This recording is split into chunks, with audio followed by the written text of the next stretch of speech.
Hola a todos, bienvenidos a un nuevo episodio de Legal Insight. Hoy tenemos el enorme placer de conversar con Ximena Schimmel. Ximena es abogada, miembro de la firma García Sayán, firma líder en Perú, rankeado por la revista Chambers and Partners como una de las firmas más influyentes del Perú. Y además, García Sayán forma parte, ¿no es cierto?, de la red Méritas. ¿Cómo andas, Ximena? ¿Bien? Sí, muy bien, muchas gracias por la invitación. Bueno, Eh, Todo muy bien, muchas gracias. los agradecidos somos nosotros, como le decimos a todos nuestros entrevistados. Ximena forma parte del equipo de Derecho Penal y Criminal Compliance y justamente vamos a hablar de un tema muy actual y además muy interesante, que es prisión, ¿no? Para directores o gerentes por tragedias laborales. ¿Mm? Entonces, acá, si me dan la primera pregunta que te quiero hacer, es que tengo entendido que hay un fallo que ha condenado a un gerente, ¿Mm? ¿ok? Justamente por no haber cumplido con normas de seguridad y no sé, bueno, seguridad laboral, ¿no? Entonces, contanos un poquito. ¿Cuáles fueron los aspectos más relevantes de este importante precedente? Claro que sí, muchas gracias. Mira, te comento brevemente la historia. Ujú. Esto era una lavandería de muy pocos trabajadores, incluso no todos eran suyos, algunos también eran subcontratados. 10 trabajadores, o sea, una cosa muy pequeñita. Una pyme. Es la empresa Corporación Wash. Esta lavandería operaba, bueno, en nuestro país y el día 10 de abril del 2019 no era un trabajador, sino un subcontratado, estaba eh, operando las máquinas y había dejado una prenda personal, o sea, ni siquiera de un cliente, una prenda personal en una caja eléctrica. Cuando introduce la mano para sacar su prenda personal, eh, sufre una descarga eléctrica y él fallece. Eso fue el 10 de abril del 2019 y ahí todavía teníamos la norma, este artículo de nuestro Código Penal a la fecha ya ha variado, teníamos la norma antigua. ¿Qué era lo que se exigía en ese momento en el delito de atentado contra eh, seguridad y salud en el trabajo? El artículo 168A de nuestro Código Penal. Se exigía dos cosas. La primera, que el resultado contra la vida, el cuerpo y la salud sea por cuando esta muerte ocurre porque no has cumplido con lo que te solicita las autoridades al respecto. En nuestro caso, la SUNAFIL. Y la segunda, si la gente pudo prever esta muerte. Ujú. A la fecha, se ha determinado que no es necesario que una autoridad en temas laborales te diga, oye, ustedes están incumpliendo. Con que simplemente ya cuando sucede el hecho yo vaya y verifique que efectivamente están incumpliendo el hecho y que además tú lo pudiste prever, te pudiste poner en ese escenario, no estamos hablando de hechos fortuitos, sino que un escenario, ¿no? Que una persona que opera con cosas eléctricas, que pueden producir descargas eléctricas, no tenga los implementos de seguridad, por ejemplo, en este caso, es que ahí Ujú. sí se ha cometido este ilícito penal. Ok. Entonces, cuando las autoridades revisaron este caso, determinaron que efectivamente el gerente general no había cumplido con las normas de seguridad y salud en el trabajo. No lo había dotado, a pesar que no era su trabajador, era su subcontratado, pero no lo había dotado eh, de implementos, ¿no? Esa persona no tenía guantes. Ahora, yo acá te hago una pregunta, Silvina, Sí, claro ¿no? que sí. Porque tiene que ver con el gerente no tomó las medidas, pero pregunto, ¿no? Uno no deja la ropa colgada en un lugar donde hay electricidad. Hay una percha, y ¿no es cierto? Y uno va y cuelga la ropa donde corresponde. Entonces acá digo, ¿cuál es el equilibrio entre responsabilidad del gerente e imprudencia del empleado? Mira, te doy toda la razón porque esa es una polémica que hay respecto a esta sentencia. Efectivamente, había como un concurso de culpas, o sea, está bien la culpa del gerente general, pero la otra persona tenía que, o sea, tú tenías que prever que esa persona va a sacar, va a meter su mano a una caja eléctrica y guardar su ropa personal, o sea, ahí había un concurso de culpas. Hay muchos, incluso, colegas que dicen, oye, pero también se le debió dotar de responsabilidad al que causó su propia muerte. Claro. Se puso en una situación de peligro. Y Ujú. claro, pero quizás esto de repente igual hubiera fallecido, pero si la persona, el gerente general, le habría dotado de guantes, eh, las cajas eléctricas estaban en mal estado, o sea, no Mm, estaban funcionando bien, se determinó que, digamos, botaban chispas. Entonces, ujú. si yo le doto de todo eso y mi trabajador, mi subcontratado, se pone en una situación de peligro, es responsabilidad de mi trabajador. Ahí yo no tengo por qué ir preso. Yo no tengo Claro. por qué entrar como responsable en un caso como este, ¿no? Bueno, Entonces acá como acá, que se equipararon las culpas y sí. dijeron, el otro actuó imprudentemente, pero más responsabilidad se pudo haber evitado con la actuación del Bueno, gerente general. entonces, a ver, capaz que acá me estás respondiendo una pregunta que te quiero hacer, ¿no? Que Sí, claro. es, ¿cuál fue el criterio utilizado por el tribunal? ¿Fue un criterio de responsabilidad objetiva? ¿Fue un criterio en el cual tiró todas las tintas sobre el gerente? ¿Cuál fue el criterio utilizado acá?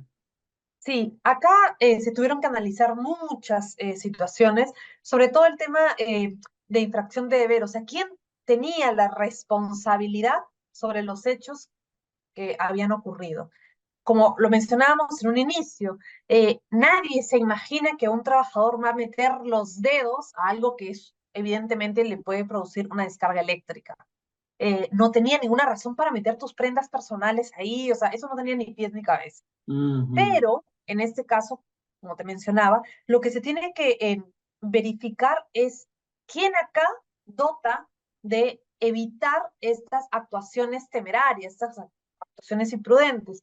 Entonces la responsabilidad estaba dentro del gerente general, el cual incluso, como te comentaba en un inicio, en esa época la norma te obligaba a que ya la SUNAFIL, que es la entidad que verifica las normas de seguridad y salud en el trabajo, las normas laborales en general, ya había ido a la empresa y ya le había indicado, ya le había dado un documento con Mm, observaciones. ok. Entonces, en este caso, creo que se Mm, determinó que ellos ya tenían el conocimiento que ok. este hecho podía ocurrir, ¿no? Ok, me parece que esto que estás diciendo es clave, digamos, me parece que esto último que estamos agregando a esta charla es clave, porque evidentemente hubo una culpa grave por parte del gerente, que es que a pesar de haber sido advertido, no tomó las medidas del caso, con lo cual ahí me animaría a decirte que, bueno, me parece como que el tribunal algo de razón le asiste. Claro que sí. Acá la pregunta que te hago, Ximena, es, ¿pensás vos que este fallo, primero, a ver, este fallo se encuentra firme? Sí, este fallo en nuestro país se mueve. ¿Y pensás como que este fallo tiene también por objetivo bajar un mensaje? Claro que sí. Antes de este fallo, Ujú. habían muchas de estos casos donde los cuales se empezaba a cuestionar el tema de, ¿realmente el gerente general merece ir preso? O sea, simplemente nos íbamos para el tema de las reparaciones civiles, reparar económicamente a la familia que sufre una pérdida de un familiar. Eh, a raíz de este fallo, ya los gerentes generales se han dado cuenta que peligra incluso su libertad.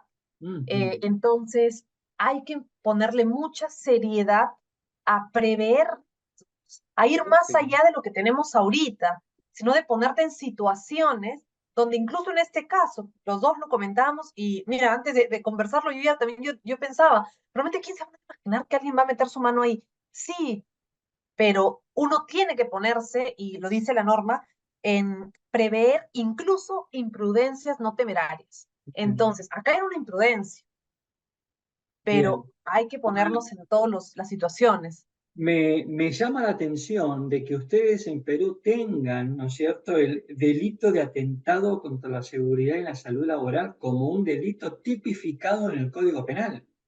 Sí, Mira vos, exacto, sí. esto es un dato no menor, no lo he escuchado en otros países. La verdad que es Sí, un dato y hay importante. mucho también, no sabría decir si es controversia al respecto, porque dicen, si ya te sancionaron laboralmente, ¿por qué también te tienen que sancionar penalmente? Y ahí hay un tema que ha sucedido en muchos casos en nuestro país, donde no significa que son dos sanciones iguales por un mismo hecho. Eso no es así. O sea, pareciera que sí por este caso, pero no es así, porque hay muchas situaciones donde te sancionan laboralmente porque tienes trabajadores que no los has inscrito en planilla, tienes trabajadores en situaciones no adecuadas, pero eso no va a significar un atentado a estas condiciones. Va a significar que estás vulnerando normas laborales, pero no normas penales. Entonces, en este caso se está sancionando dos temas distintos. Se está sancionando ir contra la normativa laboral y en el otro lado, atentar contra la seguridad y salud de tus trabajadores, poniéndolos en riesgo, donde en este caso, que es un agravante, estás causando la muerte de uno de ellos, ¿no? Bueno, pasa que lo que a mí me parece súper interesante del modelo de ustedes es que cuando lo que está en juego es la libertad del funcionario y no la caja de la empresa, porque la sanción económica al final de cuentas el gerente no lo paga la caja de Sí. la compañía, a él no le sale un peso, es un tema de plata que sale del flujo de fondos de la empresa, ¿no?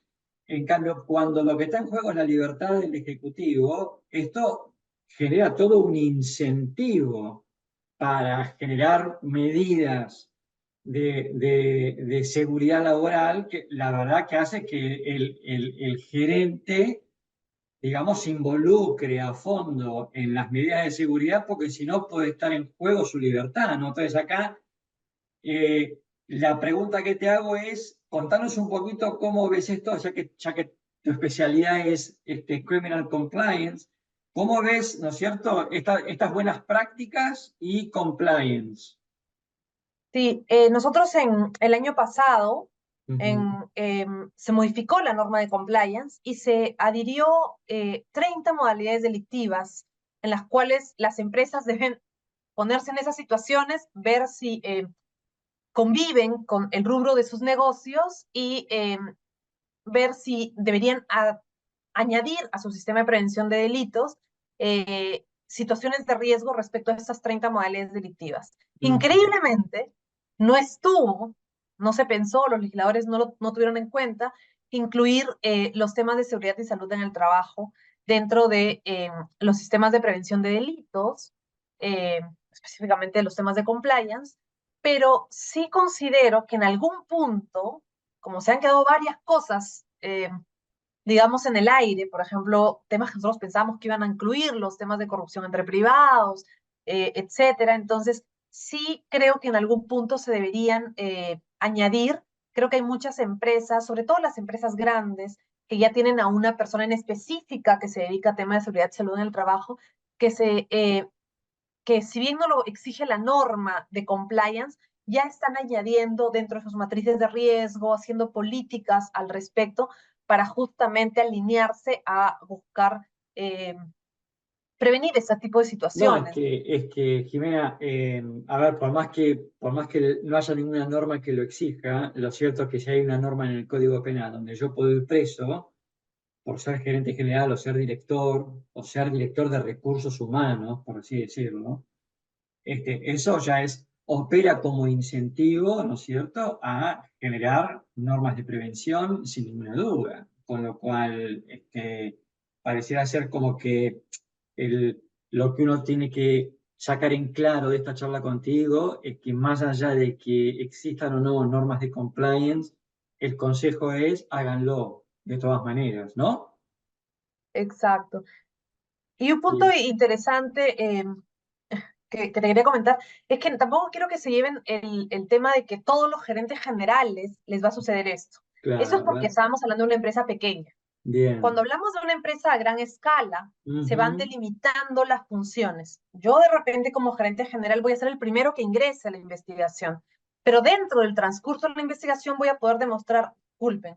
Pero, por ejemplo, en tema de seguridad y salud en el trabajo, tengo a un jefe que se encarga de esto específicamente. Bien. Yo como gerente general de repente solo me dedico a la parte comercial, claro, Entonces, ya será dentro de la investigación que se va delimitando quién tenía que decidir esto, quién tenía que prever esto, y esa será la persona que termine como responsable. bien, buen punto. Entonces, me acabas de responder una pregunta que tenía para hacerte, que era, el gerente general es responsable, ¿no? Como Ujú. título. Ahora, ¿esto es una afirmación o es una duda, ¿no? O es una pregunta. ¿Es gerente general responsable o gerente general responsable? ¿No? Es como que lo acabas de responder. Entonces, Jimena, la verdad que ha sido muy interesante esta charla. Como bien dijimos al inicio, prisión por una tragedia laboral. Entonces, para quienes ocupan estos cargos y son responsables, eviten las tragedias y por lo tanto eviten ir a prisión. Así que, Ximena, muchas gracias por tu tiempo. La verdad que fue muy interesante esta charla. Hemos conversado con Ximena Schimmel, abogada, miembro de la firma García Sayán. Ximena, bueno, nos veremos en un próximo Legal Insight, ¿te parece? Ok, muchas gracias también por la invitación de Masterlaw.